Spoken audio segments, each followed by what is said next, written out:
Ang magandang lupa sa asparagus is sandy loam. Kasi ang sandy loam, malakas humigop ng tubig yan. Yan ang gustong-gusto ng asparagus. Kaya kailangan ng asparagus yung sandy loam na lupa kasi ang asparagus ayaw nila yung nalulubog. Kasi ang lupa na sandy loam, malakas humigop ng tubig yan.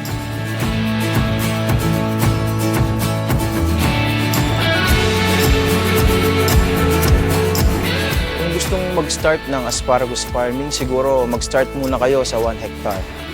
Mapuproduce naman siguro ng mga 20 kilos a day. Depende rin sa inyo kung malaking market nyo, umpisahan nyo na rin kung malaki naman ang market nyo, pwede kayo mag-start ng 3 hectares. Mapuproduce naman nun na harvest ay mga 100 kilos to 90 to 100 kilos a day. Dito sa Jeff Di Matulak Asparagus Farm, ang variety ng asparagus namin dito is Jersey Giant.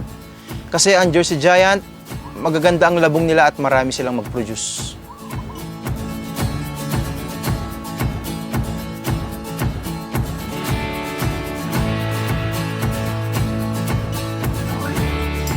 Ang magandang timing sa pagtatanim ng asparagus, December. Kasi December medyo hindi ganun kainit, walang masyadong hangin. Perfect timing talaga pag December. Bago kami magtanim, pinaghahandaan muna namin ng lupa. Maglalagay kami ng chicken manure, papakultivate namin yan hanggang malusaw at maging fertilizer na yung chicken manure. Tapos, papadaanan namin ng kalabaw, ayun, pwede nang itanim nun pag okay na.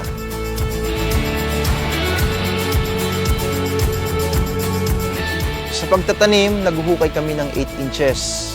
Kasi saktong-sakto lang yun, hindi siya ganong lubog sa lupa. Makakahinga ang asparagus.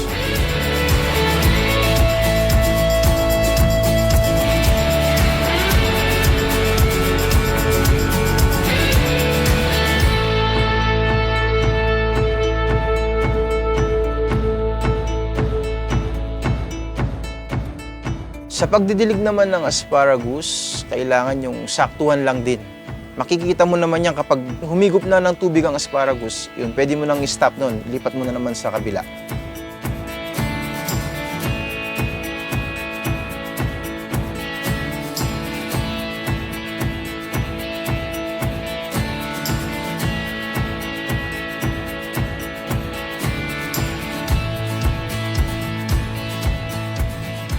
Sa patubig naman sa asparagus, dapat saktuhan lang din, hindi ganong lubog sa tubig. Kasi kapag linubog sa tubig yan, medyo malulusaw.